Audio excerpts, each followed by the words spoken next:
Not gonna lie, we had a pretty solid night of NBA basketball last night.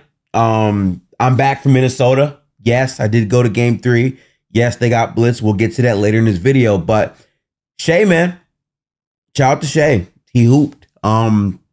Absolutely walked down this Mavericks team, which, by the way, was really about to go up 3-1 if you watched the game. PJ Washington in the first half, 20 points, just hooped. Like, he showed up. They needed him to hit open shots, but then in the second half, didn't score. Finished the game 7 for 19. That was a bit rough to see. But again, Shai, like, the narrative that Shai is just a foul baiter and he's not a good player. He just foul baits. He can't really score. Shai single-handedly walked him down with fundamental mid-range pull-ups in drop switches, whatever. He was just getting to the cup when he needed to and making that in-between shot all night long when it came down to, I need a bucket. That's what Shai was doing. So I want to give him credit. Now that series is tied 2-2. We got to see what game 5 is in for. That's going to be a very fun series. J-Dub shot the ball badly in that game. Chet only had like 9 shots. Phenomenal defense. I'm telling you, if Wemby was not in the league, we would be talking about Chet a lot more. He is so good at basketball. And he provided crucial stops. Teams are shooting like 48% in the restricted area when Chet is the primary defender in the paint. Chet's just like that, man. So seeing how that series concludes is going to be key. Luka and Kyrie both had playoff stinkers together. It was kind of rough seeing them not really be able to score like that. I think OKC needs to make the adjustment of playing Josh Giddey out of this series, man. I just don't think his productivity justifies the means. They went down big when he was on the floor, and they spent the rest of the game pretty much playing catch up. And if PJ continues to make his shots like that, maybe they're down 3-1. So, you know, hey, but those are my quick thoughts on that series. Let's get to the main meat and potatoes of this video, man. As y'all may know, I have been a Minnesota Timberwolves supporter for some time now.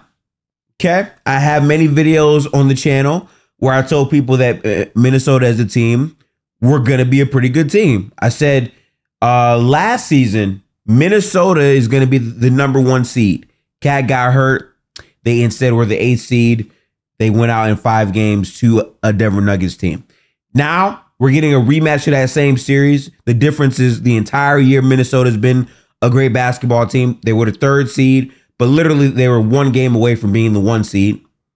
And now they're playing Denver again in a series that has not gone the way people thought it would go, where initially Minnesota goes up 2-0. They dominate them without Rudy Gobert in game 2. Anthony Edwards is performing, like really, really performing in this entire series. And then in games 3 and 4, Denver shows their championship pedigree and they come back to win these ball games. So now I'm looking at a game 5 where this Minnesota team, which is young, they're not battle tested in terms of the elite of the elite. I didn't view the Suns as an elite basketball team. So this is really their first real challenge.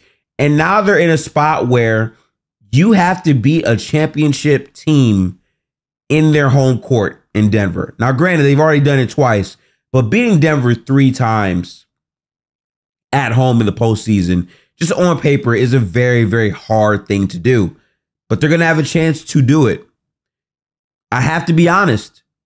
I am a Karl-Anthony Towns supporter. I do. I think sometimes he gets too much hate. I like his skills, but I got to be honest. Objectively, his IQ sometimes is downright horrific. And in these last 2 games, Cat has looked terrible. 5 for 18 in their last game. Aaron Gordon was really abusing him physically. He didn't know what to do offensively versus him. And he just wasn't consistent with his shot creation, which they need because they don't have a true other shot creator outside of closeouts from Jaden McDaniels and Naz Reid, and sometimes even Nikhil. It's really just Anthony Edwards is their primary go get a bucket type of guy. So for Ant to be having the games he's having where he's putting up 40 points against this Denver defense, where he's not settling, he's getting to the teeth of the paint, you got to respect that. But ultimately, if no one else is going to come along with him for the ride, they're not going to win. They lost that game by 7 points, the 2 minutes that he wasn't playing in the game, they were a -13. So for Anthony Edwards, I'm convinced that he's going to be able to carve up this defense and have his way. But Karl-Anthony Towns, as I said before, going into the series, he's the X factor because objectively, he can be a matchup nightmare for them with his 3-point shooting, his closeouts, and his passing. He can do that. But if he's going to get rattled by Aaron Gordon's defense and play that bad, then ultimately you might have to make a decision if you're Minnesota and bring in Naz Reid for more minutes, which I think Naz Reid has played better as of late. If it's my decision, I'm probably cutting all of Kyle Anderson's minutes. And I'm going to have Naz Reid come in there and be a producer because his 3-point shooting, his length, and his defense on Jokic for the entire series have been felt. So I feel like you need to have more of that on the floor for the duration of the game. I don't feel like Kyle Anderson has been a consistent producer for them at all. This just might not be a series. And in the playoffs, we all know sometimes players are just, in series that they can't play in. This might be one of those. But I'm looking at Cat, man. Those first 2 games, he looked terrific. He was hitting his threes. He was passing well, especially in game 2. Game 2, he was just outright dominant, not really making any mistakes with the basketball. But these dumb offensive fouls that played Cat. I mean, dude, why in the hell is Karl-Anthony Towns picking up Jokic full court and fouling him in the backcourt? Why? Why is he doing that? I just, sometimes his decision-making can be very, very awful. But again, in terms of my belief on who Cat is, I believe Cat is a mixture of what we saw in the first 2 games and what we saw in the last 2 games, which makes game 5 the equalizer. That makes game 5 the important showing for Karl-Anthony Towns in a must-win, do-or-die game with the franchise, where a lot of people have said they should trade Cat. I've been of the mindset that you don't trade Cat if you don't get a significant return back, but we got to see it. I'll be watching that game live tonight on playback. If you want to see me, watch some good hoops, tap into Gold-Blooded, playback.tv/Gold-Blooded. I'll leave that in the description below where, yes, you can watch the games with us, but it's going to be key, man. Anthony Edwards has been terrific. I want to see it continue on.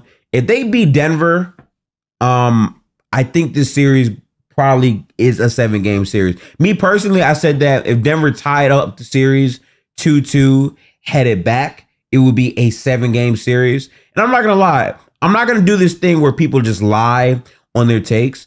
I thought that the Wolves could beat them in potentially 5 games because I did not know about Jamal Murray's leg and his status. He wasn't moving the same way. But in these last 2 games, Jamal, whatever he's been on, he's back to the Jamal that I'm used to seeing.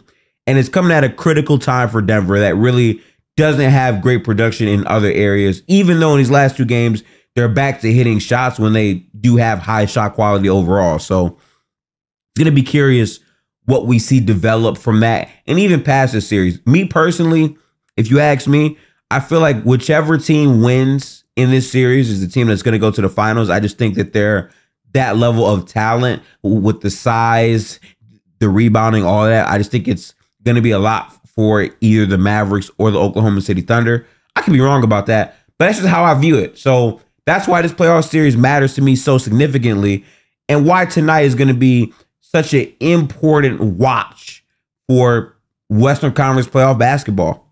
Like this could be something that really shapes Minnesota in terms of do they bring the team back? Because they have financial answers that they have to provide. Are they going to trade Karl-Anthony Towns? Are they going to, extend Nickeil Alexander-Walker beyond the one other season he's going to have?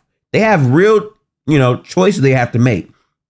And so far, this young team is battling Denver better than a lot of people thought that they would. At the very least, they're guaranteed 6 games now that they've won 2.